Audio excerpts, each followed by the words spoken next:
ឥឡូវយើងកំពុងរៀបចំឆ្នាំនេះនឹងរុញចេញនៅផែនការ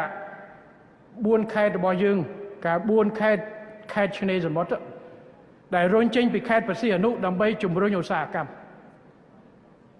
ខេត្តព្រះសីហនុគឺជាខេត្តពហុបំណងប៉ុន្តែមូលដ្ឋានធំខ្ញុំថាអតិភិបសំខាន់ដែលជាមូលដ្ឋានគ្រឹះគឺឧស្សាហកម្មនិងកម្មន្តសាស្ត្រដែលដាក់ទិសដៅដើម្បីពង្រីកតំបន់សេដ្ឋកិច្ចពិសេសភស្តុភារកម្មជំរុញឧស្សាហកម្មឲ្យច្រើននៅខេត្តព្រះសីហនុ